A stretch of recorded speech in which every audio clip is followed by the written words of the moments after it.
KKR কিন্তু তাদের গুরুত্বপূর্ণ ম্যাচ আজকে ঘরের মাঠে খেলতে চলেছে গুজরাট টাইটান্সের সঙ্গে। যেই গুজরাটের বিরুদ্ধে কিন্তু কেকেআরের হেড টু হেডের রেকর্ড খুব একটা ভালো না থাকলেও কেকেআর কিন্তু চাইছে ম্যাচগুলো জিতে একটা ভালো জায়গায় ফিনিশ করতে এবং অবশ্যই নেক্সট ইয়ারের প্ল্যানিং করতে। তো কেকেআর কিন্তু দুর্ধর্ষ প্লেয়িং 11 নামাতে চলেছে আজকে গুজরাটের বিরুদ্ধে। কোন প্লেয়াররা আসছে প্লেয়িং 11-এ, কী পরিকল্পনা রয়েছে, সমস্তটা নিয়েই আলোচনা রয়েছে এই ভিডিওতে। তাই ভিডিও শুরু করার আগে একটাই রিকোয়েস্ট, চ্যানেলে যারা প্রথমবারের জন্য এসেছো মনে করে চ্যানেলটাকে সাবস্ক্রাইব করে নিও, তাহলে প্রিয় দলের খেলার সমস্ত আপডেট তোমরা এখানে পেয়ে যাবে। তো চলো আর দেরি না করে ভিডিও শুরু করা যাক। তো গুজরাটের বিরুদ্ধে হেড টু হেডের রেকর্ডের দিকে তাকালে ছবার মুখোমুখি হয়েছে দুটি দল। সেখানে গুজরাট কিন্তু 4টে ম্যাচ জিতেছে, কেকেআর মাত্র একটি ম্যাচ জিতেছে আর একটি ম্যাচ কিন্তু বাতিল হয়েছিল। হায়েস্ট রান কিন্তু গুজরাট যেটা করেছিল 204 রান, সেখানে কেকেআর কিন্তু 207 রান পর্যন্ত হায়েস্ট করেছিল। লোয়েস্ট রান নিয়ে কথা বললে দুটো দল কিন্তু যথেষ্ট ভালো খেলে, খুব একটা লোয়েস্ট রান নেই। সেখানে 148 কেকেআরের জন্য লোয়েস্ট রান রয়েছে এবং গুজরাট কিন্তু 181 তাদের লোয়েস্ট রান রয়েছে। এবং আমরা যদি আইপিএলের দিকে তাকাই, কেকেআর কিন্তু অনেক দিনই এই গুজরাটকে হারাতে পারেনি। এই বছরই আমরা দেখেছিলাম গুজরাটের বিরুদ্ধে কিন্তু কেকেআর খেলেছিল, সেখানে গুজরাট 5 উইকেটে ম্যাচ জিতেছে। 2025 আইপিএলে গুজরাট কিন্তু 39 রানে জিতেছে।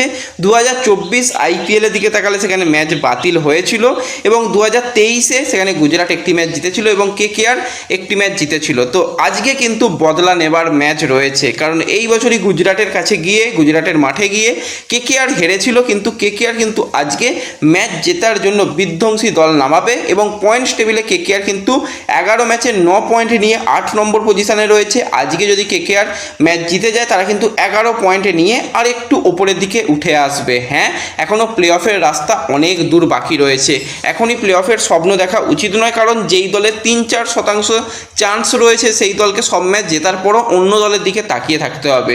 সেখানে আরসিবি, সেখানে জিটি, সেখানে হায়দ্রাবাদ, পাঞ্জাব, রাজস্থান এবং চেন্নাই, তারা কিন্তু রয়েছে রেসের মধ্যে। এবং চেন্নাই যেভাবে হেরে গেল তাদের ম্যাচটা মানে কিছু বলার নেই। সেখানে একটা ভালো ফাইট লখনৌ সুপার জায়েন্ট দিয়েছে এবং চেন্নাইয়ের হারটা কিন্তু খুবই একটা ধাক্কা দিয়েছে। চেন্নাইকে পরপর দুটো ম্যাচ জিততে হবে, তাহলে কিন্তু তারা কোয়ালিফাই করতে পারে 16 পয়েন্ট নিয়ে। এখন দুটো ম্যাচ, দুটোই কেকেআরের ফাইনাল ম্যাচ, কিন্তু সিএসকের ফাইনাল ম্যাচ। সেখানে সিএসকে জিটি এবং হায়দ্রাবাদ উপরের দিকে দুটো দলকে হারাতে হবে।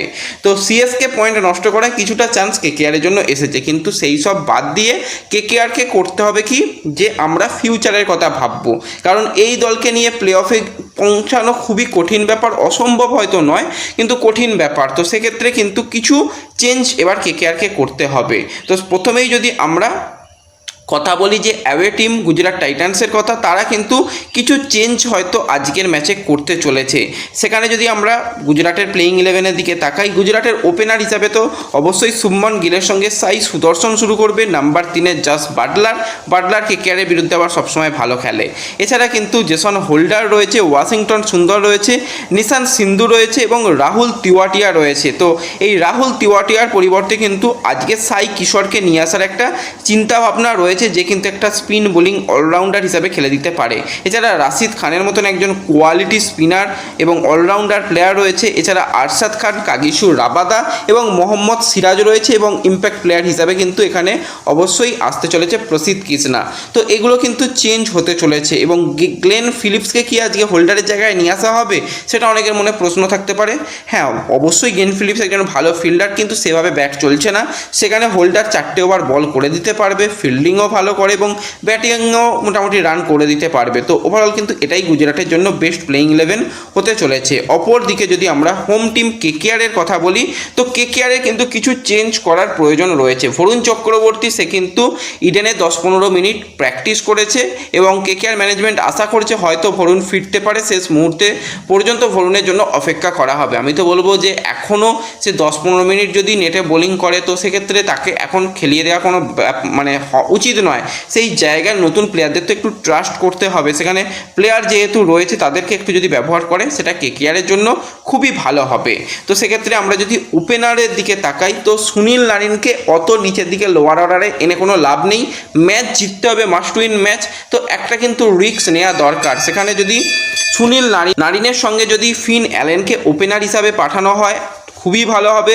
দুজনেই কিন্তু বিগ হিটার, দুজন যদি পাওয়ার প্লেটা খেলে দিতে পারে 80 রান মতন যদি পাওয়ার প্লেতে করে দিতে পারে, কেকেআর কিন্তু একটা ভালো রান পর্যন্ত স্কোরে যেতে পারবে। তো এই দুজনকে কিন্তু নিয়ে আসা দরকার এবং সুনীল নারিনকে একটা মানে টোটকা হিসাবে ব্যবহার করতে হবে যে 9 ছক্কা 9 ফক্কা, যদি ছক্কা হয়ে যায় তো সেটা কেকেআরের জন্য লাভবানই হবে। এবং ফিন অ্যালেনকে একদিক থেকে ধরে খেলতে হবে। ফিন অ্যালেন সেক্ষেত্রে একটা খেলার সময় পাবে, অন্তত 10টা বল দেখে ফিন অ্যালেন খেলে তারপর তার বিধ্বংসী খেলাটা খেলতে পারবে। এবং সেক্ষেত্রে নাম্বার 3-এ কিন্তু আঙ্ক্রিজ রঘুবংশীকে নিয়ে আসা হতে পারে। নাম্বার 4-এ ক্যামেরন গ্রিন, এটা কিন্তু কেকেআরের টপ অর্ডার হিসাবে দারুণ রয়েছে। এছাড়া নাম্বার 5-এ আমরা দেখতে চাই রিঙ্কু সিংকে কিছুটা উপরের দিকে। এছাড়া তেজস সিং ধাইয়া, তাকে অবশ্যই এই ম্যাচে সুযোগ দেওয়া দরকার। রাহানে তো স্পিনের বিরুদ্ধে স্ট্রাগল করে, রাহানেকে একদম ফিনিশার হিসাবে ব্যবহার করা হোক। তখন মূলত যারা জোরে বোলার তারা বল করবে, তাদের বিরুদ্ধে রাহানে ভালো স্ট্রাইক রেটে ব্যাটিং করতে পারবে।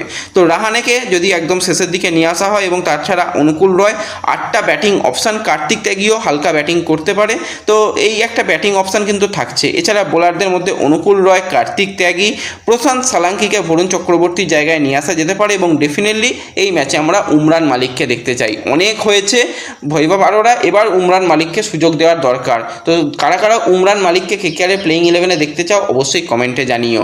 এবং 3জন বিদেশিকে ফার্স্ট 11-এ খেলালে কেকেআর কিন্তু ইম্প্যাক্ট প্লেয়ার হিসাবে মাথিসা পাথিরানাকে নিয়ে এলে একটা দারুণ বোলিং ইউনিট হবে। সেখানে উমরান মালিকের গতি রয়েছে, কার্তিক ত্যাগীর গতি রয়েছে এবং তার সাথে কিন্তু অবশ্যই মাথিসা পাথিরানা এই 12টা ওভার দুর্দান্ত হবে এবং সেখানে খুবই ভালো কেকেআর করতে পারবে। এছাড়া সুনীল নারিন রয়েছে, অনুকূল রয় রয়েছে, প্রশান্ত সালাঙ্কি, ক্যামেরন গ্রিনকে নিয়ে আসা যেতে পারে। তো দুর্দান্ত কিন্তু দল কেকেআর পেয়ে যাবে যদি এই রকম কেকেআর প্ল্যানিং করে। এবার যদি কেকেআর মনে করে যে না ভাই আমরা সেম প্লেইং 11 নিয়ে চলে যাব, তো সেক্ষেত্রে আর কিছু বলার নেই। ইয়াংস্টারদের যদি না সুযোগ দেওয়া হয় তো কি হবে? আমরা দেখলাম যে আকাশ সিংকে গুজরাট খেলালো এবং আকাশ সিং এসে 4টে ওভার বল করে 3টে বড় উইকেট নিয়ে চলে গেল। তো একটু তো উমরান মালিককে ট্রাস্ট করা দরকার। উমরান মালিক আইপিএলে এক্সপিরিয়েন্স প্লেয়ার এবং যথেষ্ট ভালো করেছিল। তো তাকে যদি না সুযোগ দেওয়া হয় আর কবে কাকে সুযোগ দেওয়া হবে? তো ডেফিনেটলি উমরান মালিককে কিন্তু আমি আজকে দেখতে চাই এবং তার সাথে যদি পাথিরানাকে জুড়ে দেওয়া হয় তো কেকেআর কিন্তু অবশ্যই এই গুজরাটকে আটকাতে পারবে। এবং গুজরাটের যদি আমরা দল নিয়ে কথা বলি তো গুজরাটের মূলত টপ অর্ডারে যে সমস্ত ব্যাটসম্যান রয়েছে তাদের যদি আউট করে দেওয়া যেতে পারে তো সেক্ষেত্রে গুজরাট কিন্তু অবশ্যই চাপে পড়বে। এবার গুজরাটের শুভমন গিল আর সাই সুদর্শন ব্রিলিয়ান্ট ব্যাটিং করছে। এই ওপেনিং জুটিকে যে কোনোভাবে ভাঙতে হবে, কার্তিক ত্যাগীকে দিয়েই হোক বা সেখানে উমরান মালিককে দিয়েই হোক বা সেখানে সুনীল নারিনকে দিয়েই হোক, এই জুটিকে ভাঙতে পারলে কিন্তু অবশ্যই কেকেআরের জন্য ভালো হবে। এবং যেরকমটা এখন আমাদের দিকে কলকাতার দিকে পরিস্থিতি রয়েছে, যে কোনো দিন যে কোনো সময় বৃষ্টি এসে যাচ্ছে, তো সেক্ষেত্রে টস কিন্তু খুবই একটা ইম্পর্টেন্ট হবে।